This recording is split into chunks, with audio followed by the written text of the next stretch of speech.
হে জগতবাসী, আজ আমি শামীম আলী চিশতি আপনাদের সামনে যে আলোচনাটি নিয়ে আসলাম সেই আলোচনাটি হলো যে যদি কেউ মাটিতে সেজদা করে এই সেজদা করাটা হারাম হয়ে যায়। কেন হারাম হয়ে যায় এই বিষয়ে আজকে আপনাদের সামনে এই আলোচনাটি করব। যেমন আমরা এই পৃথিবীতে সৃষ্টি হয়েছি কেন?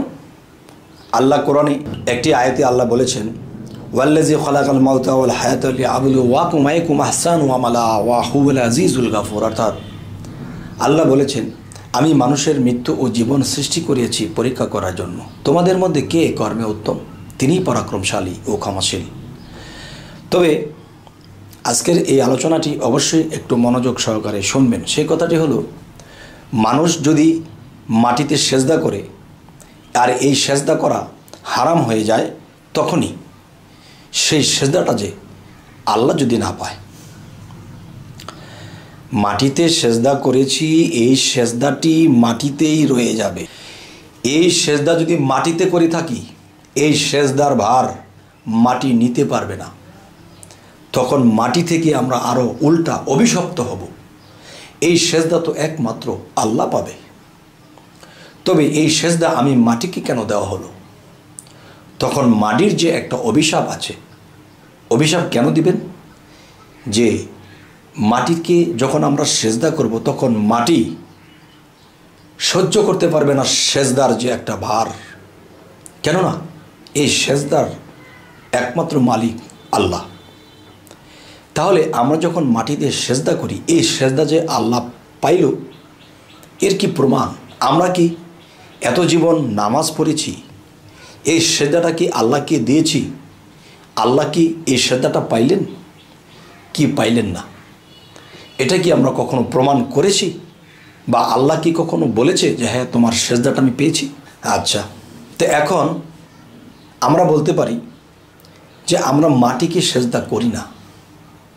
আমাদের মাথাটা আল্লাহর দিকে ঝুঁকাতে হয়।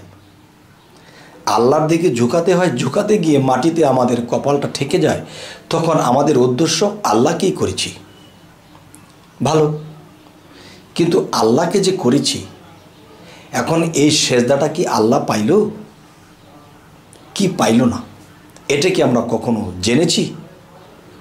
আচ্ছা, আরও একটি বিষয় হলো যে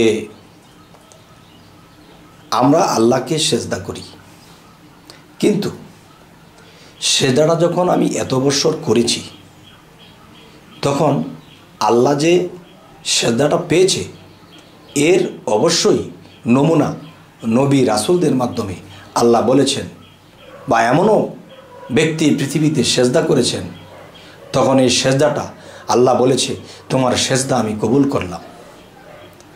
তো দেখা যায় নবীর সাথে যখন আল্লাহ তাআলার কথা হয়েছিল সেই মেরাজে, হে দোস্ত, আপনি আমার সাথে মেরাজ করেছেন, আপনার সাথে আমার কথা হয়েছে, দেখা হয়েছে, সাক্ষাৎ হয়েছে, আপনি এখন চলে যাবেন, কিন্তু আপনার চোখে এখনো পানি কেন?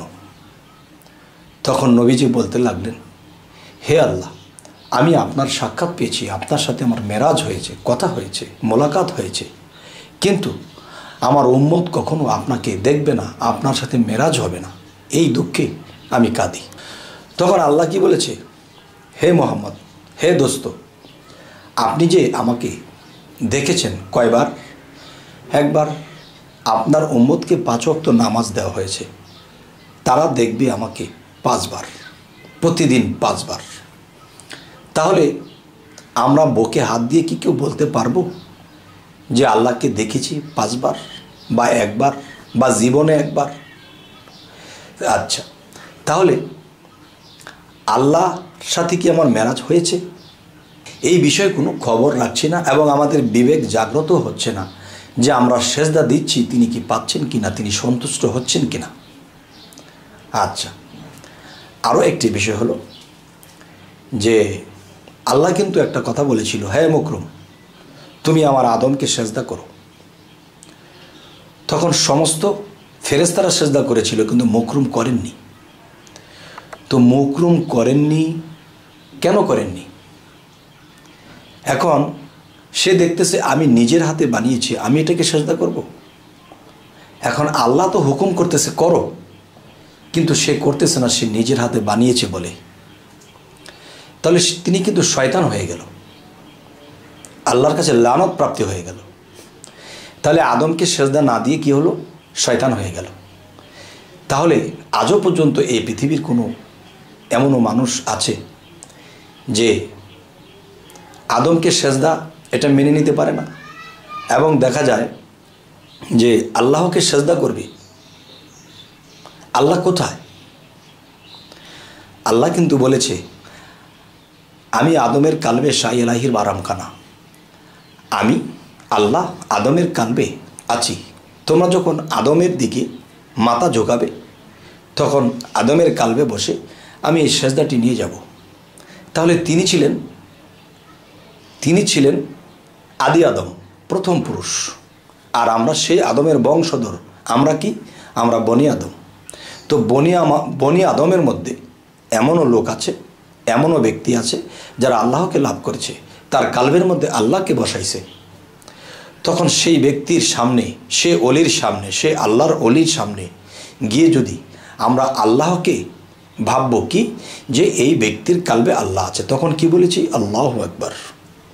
তাহলে মুমিনের কালবে বসে আল্লাহ এই সেজদাটা নিয়ে গেল। যদি কি অস্বীকার করে মানছি না, তাহলে আমি বলবো তাহলে আল্লাহ কেন বলল যে আমার আদমকে সেজদা করো? আদম তো আল্লাহ নয়। তাহলে আদম আল্লাহ নয়, তাহলে আল্লাহ তো ভুল বলেনি, আল্লাহ বলেছে আমার আদমকে সেজদা করো। তাহলে নিশ্চয়ই আদমের কালবের ভিতরে আল্লাহ বসা আছে, আর আদমের দিকে ফিরে যখন আল্লাহু আকবার বলে সেজদা করবে, সেই সেজদাটি আল্লাহ পেয়ে যাবে। আচ্ছা, এখন পৃথিবীর জমিনে যারা বনি আদমের মধ্যে আল্লাহ তো জ্ঞান লাভ করেছে, আল্লাহকে লাভ করেছে, কালবের মধ্যে স্থান দিতে পেরেছে, নিজেকে পবিত্র করেছে। তাই কোরআনে একটি জায়গায় আল্লাহ বলেছেন যে নিজেকে পবিত্র করলো সেই সফল কাম। এটি পানি দ্বারা উযু করে পবিত্র করে না, কালবকে পরিষ্কার করতে হলে কিন্তু পানি দ্বারা হবে না। কালবের পবিত্রতা করার জন্য একজন আল্লাহর অলির কাছে গিয়ে জানতে হবে। তখন সেই সাধনাগুলো করলে তখন সেই কালব পরিষ্কার হয়ে সেখানে আল্লাহ এসে বসত করবে। তখন সেই পবিত্র মানুষের কালবে যখন আল্লাহ বসা থাকে, তখন সেই মানুষের দিকে ফিরে যদি কি মাথাও নত করে, তখন আল্লাহ বলতেছে কি যে আমি এই মমিন ব্যক্তি বা এই আউলিয়ার কালবে বসে আমি এই সেজদা গ্রহণ করে নিলাম। আর এটার প্রমাণ আদমকে সেজদা করতে বলেছে, এটাই হলো তার আসল প্রমাণ। তাহলে আল্লাহ নিরাকার, তাহলে আল্লাহকে দেখব কি করে?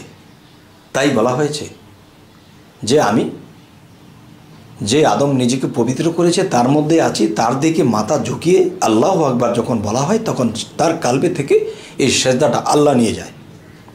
তাহলে এটা দেখাশোনার মধ্যে আমরা সেজদা করলাম, আর এই সেজদা যে কবুল হলো তার প্রমাণ, সেই সেজদা কবুল হওয়ার প্রমাণ হলো তখন তার মধ্যে আল্লাহ থেকে সে আউলিয়ার হাত দিয়ে তার মাথাটা যখন উঠিয়ে দেবে যে বাবা তোমার প্রতি আমি সন্তুষ্ট, তখন সেই আউলিয়ার মুখ দিয়ে বান্দার সেজদা কবুল করে নিল, হাত দিয়ে ধরে কবুল করে নিল। এটার আরও একটা প্রমাণ আমি আপনাদেরকে দেব, সেটি হলো কি সূরা ফাতিহা 10 নম্বর আয়াত। সূরা ফাতিহা 10 নম্বর আয়াতের মধ্যে আল্লাহ কি বলেছে? হে রাসূল, আপনার হাতের উপর যারা হাত দিয়েছে তাদেরকে বলে দিন তাদের হাতের উপরে আমি আল্লাহর হাত আছে। সুবহানাল্লাহ। তাহলে আল্লাহ কি যে কথাটা বলল যে একজন আউলিয়ার হাতে হাত দিলে তার সেই হাতের উপর আল্লাহর হাত আছে, তাহলে এটা প্রকাশ্য। তাই একটা কথা বলা হয়েছে আধ্যাত্মিকে যে প্রকাশ্য মানব ছবি গুপ্ত নিরঞ্জন। প্রকাশ্য মানব ছবির ভিতরে গুপ্ত নিরঞ্জন যখন বিলীন হয় তখন সেই মানুষের মধ্যে আল্লাহ লয় হয়ে গেছে। তখন সেই মানুষের দিকে ফিরে যদি আমরা মানুষ আকবর বলি, পীর আকবর বলি, তাহলে আমরা কাফের হয়ে যাব। আর যদি আল্লাহু আকবর বলি তাহলে সেই মানুষের কালবে বসে আল্লাহ আপনার আমার সেজদাটা গ্রহণ করে নিলেও।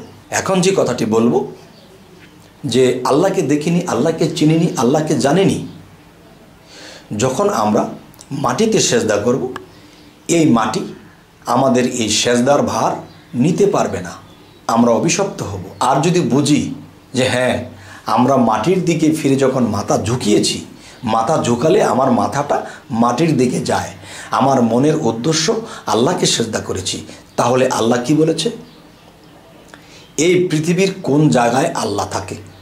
আল্লাহ কি এই কথা বলেছে যে আমি পূর্বে থাকি, পশ্চিমে থাকি? আল্লাহ বলেছে আমি বিরাজ সারা বিশ্বময়, বিশ্বের ভিতরে এবং বিশ্বের বাহিরে আমি বিরাজমান। কিন্তু থাকি সেই জায়গাটা হলো কি? মমিনের কাল্ব। একমাত্র আল্লাহর বন্ধু যারা, তাদের কাল্বের মধ্যে আল্লাহ বাস করে এবং সেই বন্ধুর মুখে আল্লাহ কথা বলে। সুবহান আল্লাহ। তাই আমি বলবো, সেই বন্ধু হকবর বলা যাবে না, ফির হকবর বলা যাবে না, মানুষ হকবর বলা যাবে না, আদম হকবর বলা যাবে না। আল্লাহ আকবার বলে যখন আমি সেজদা করব, তখন সেই আদমের কালবে বসে আল্লাহ আমার এই সেজদা গ্রহণ করবে। আর যদি সামনে কোনো আকার নেই, এখন যদি বলি না আল্লাহ তো নিরাকার, আল্লাহকে দেখা যায় না। আল্লাহ সমস্ত সৃষ্টি করেছেন, সমস্ত সৃষ্টির রূপ আছে, গাছ, মাছ, তরুলতা, পশু পক্ষী, মানুষ, সমস্ত কিছুর স্রোত আছে। এখন যদি বলি আল্লাহর কোনো স্রোত নেই, আল্লাহর কোনো আকার নেই, তাহলে আমরা পাপিষ্ট হব। কেন পাপিষ্ট হব জানেন? যে আল্লাহ কি বলেছে? যে আমি অভাবহীন। কুল হু আল্লাহু আহাদ আল্লাহুস সামাদ, আমি এক এবং অভাবহীন। আর যারা বলে আমার আকার নেই, তাহলে আমার আকারের অভাব। আর যারা আমাকে অভাবগ্রস্ত বানাবে, তারা হাসরের দিন দিতে পারবে না জবাব, পিটিয়ে করবে তাদেরকে কাবাব। তাই ঠিক করতে হবে আমাদের স্বভাব। যাই হোক, আমি যে কথাগুলো বলেছি আপনাদেরকে, এই কথাগুলো আসলে কি যুক্তি না অযুক্তি, অবশ্যই আমাকে বলবেন। যদি বলেন যে না, কথাগুলো যুক্তি আছে, তাহলে ইনশাল্লাহ শেয়ার করে আপনারা মানুষের কাছে পৌঁছে দেন যাদের ভিতরে এই দ্বিধাদ্বন্দ্বগুলো আছে। আর যদি মনে করবেন যে না, এগুলা বলা যাবে না, এই কথাগুলো সঠিক না, তাহলে শেয়ার করবেন না।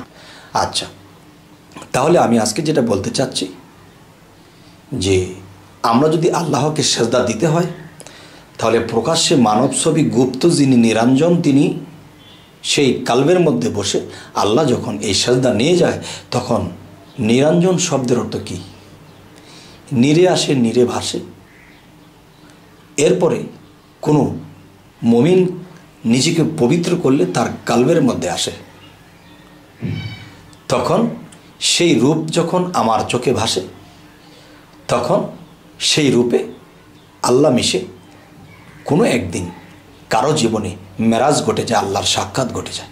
তাই আমাদের এই আলোচনা যদি আপনাদের ভালো লাগে, তো অবশ্যই সাবস্ক্রাইব করে রাখুন। পরবর্তীতে আমাদের ভালো ভালো ভিডিওগুলো যেন আপনাদের কাছে পৌঁছে যায়। তো আজ এই বলেই রাখবো, সকলেই ভালো থাকবেন। আল্লাহ হাফিজ।